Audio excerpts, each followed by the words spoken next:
नमस्कार दोस्तों, स्वागत है आप सभी का आपके अपने इस यूट्यूब चैनल विधिटेरिया में। दोस्तों मैं हूं एडवोकेट मंजीत त्रिपाठी और दोस्तों आज के इस वीडियो में हम लोग एक कमेंट को लेकर के बातचीत करेंगे। एक बहुत ही महत्वपूर्ण प्रश्न पूछा गया है हमसे यूट्यूब पे, जिसमें कि पूछने वाले ने पूछा है कि सर हमें कोलकाता से 3rd जुडिशियल मजिस्ट्रेट की तरफ से रिकॉग्निजेंस नोटिस आई है, तो क्या हमें उसमें जाना चाहिए? अगर हम उसमें नहीं जाते हैं हियरिंग में तो हमारे खिलाफ क्या हो सकता है। तो आज हम लोग जानेंगे कि प्री कॉग्निजेंस नोटिस क्या है। ये आजकल बड़ी ट्रेंडिंग में चल रहा है, काफ़ी इस तरीके से नोटिसें आ रही हैं, खास करके कोलकाता सिविल कोर्ट से। तो आज इसके बारे में हम डिटेल से बताएंगे कि प्री कॉग्निजेंस नोटिस क्या होता है। तो देखिए, सबसे पहले तो हम आपको बता दें कि जो लोन का मैटर होता है वो सिविल नेचर का होता है। लोन डिफ़ॉल्ट करने पे डायरेक्ट आपके खिलाफ एफआईआर दर्ज नहीं होती है पुलिस स्टेशन में। तो इसीलिए जो बैंक है वो क्या करता है कि वो सिविल कोर्ट में जुडिशियल मजिस्ट्रेट के कोर्ट में एक कंप्लेंट दाखिल करता है, जिसमें कि वो आईपीसी की धारा 406 और 420 जो पहले धाराएं थी उसको लेकर के वह केस फाइल करता था। लेकिन अब ये धाराएं चेंज हो गई हैं, बीएनएस में अब ये धाराएं बिल्कुल अलग हो गई हैं। 406 के लिए हो गया है 316 और 420 के लिए हो गया है 318/4। तो 406 और 420, 406 का मतलब क्या होता था कि क्रिमिनल ब्रीच ऑफ ट्रस्ट, यानी कि आपने कोई कॉन्ट्रैक्ट हुआ है उसका आपराधिक तरीके से न्यासभंग किया है, यानी उस कॉन्ट्रैक्ट को आपने सोची समझी साजिश के तहत उसको आपने कॉन्ट्रैक्ट को ब्रीच किया है, यानी कि आपने तोड़ा है, जिसमें एक क्रिमिनल इंटेंशन आपका माइंड आपने जानबूझ करके षड्यंत्र रच करके। और 420 आपको पता ही है कि वो फ्रॉड के लिए है। लेकिन इन दोनों धाराओं में जो सबसे बड़ी धारा है 420, ये क्या है? कॉग्निजेंस धारा है। यानी कि इसका मतलब ये है कि इसमें जो आपको सज़ा, दोषी होने पर सज़ा जो होगी वो 7 साल के ऊपर होगी। इसीलिए कॉग्निजेंस का मतलब होता है कि गंभीर अपराध, अगर कोई व्यक्ति कोई गंभीर अपराध करता है तो उसको बोलते हैं कॉग्निजेंस ऑफेंस, जिसकी जो पनिशमेंट है, यानी कि जिसमें आपको सज़ा का जो प्रावधान है वो 7 साल के ऊपर है।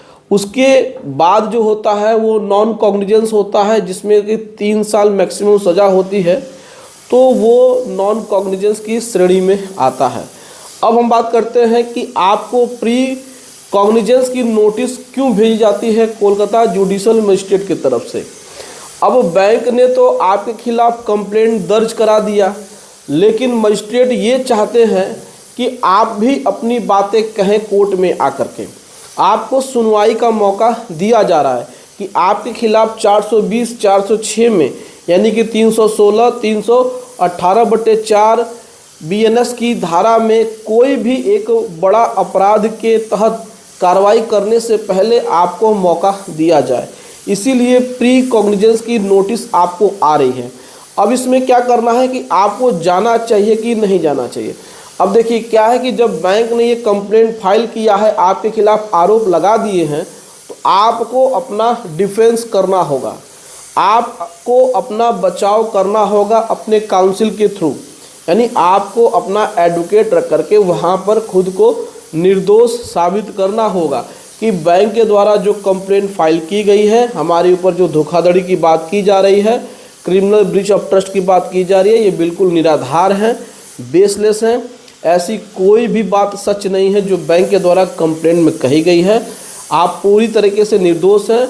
ये एक सिविल प्रकृति का वाद है, यानी कि सिविल नेचर का केस है।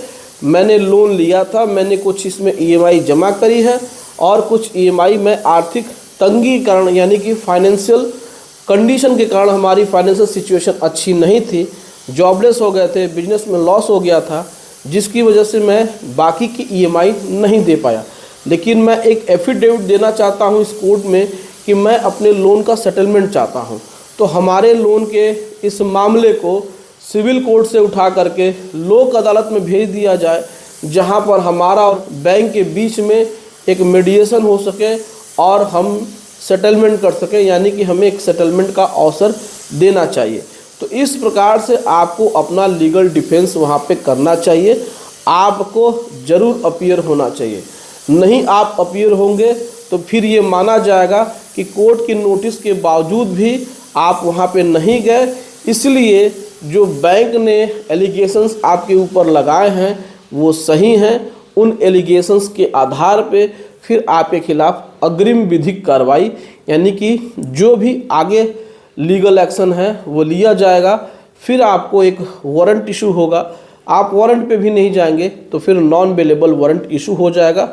फिर आपको पुलिस वहाँ की आएगी, लोकल थाने से संपर्क करेगी, आपको गिरफ्तार करके फिर वहाँ के कोर्ट में प्रोड्यूस किया जाएगा। इसीलिए प्री कॉग्निजेंस की नोटिस आई है तो आप इसको हल्के में मत लें, इस नोटिस को आप इग्नोर न करें, नहीं तो समस्या आपके साथ हो सकती है। तो मान के चलिए कि pre cognizance notice judicial magistrate के द्वारा BNSS की धारा 223 के तहत सुनवाई की अधिकार के तहत आपको भेजा जाता है, ताकि आपके पक्ष को बिना सुने, बिना समझे, बिना जाने 406, 420 यानी कि 316 और 318/4 की कार्रवाई आपके खिलाफ न की जाए, जिससे कि आपको मुश्किल हो जाए। इसीलिए इस प्रकार की नोटिस आती है। तो ऐसे नोटिस में जो भी आपको समय दिया गया है, आप कोर्ट में अपीयर होकर के वकालतनामा फाइल करा करके एक एडवोकेट, अच्छा एडवोकेट करके खुद का आप लीगल डिफेंस करिए, नहीं तो आपके साथ समस्या हो सकती है। तो उम्मीद है दोस्तों वीडियो पसंद आई होगी, वीडियो अच्छी लगी हो तो वीडियो को एक लाइक ज़रूर कर दीजिएगा, इसे अपने दोस्तों में और रिश्तेदारों में शेयर कर दीजिएगा और हमारे चैनल को सब्सक्राइब करके हमें सपोर्ट ज़रूर प्रदान करिएगा। चलिए मिलते हैं अगली वीडियो में एक नए टॉपिक के साथ, तब तक आप अपना और अपने पूरे परिवार का ध्यान ज़रूर रखिए। Thank you so much. जय हिंद दोस्तों।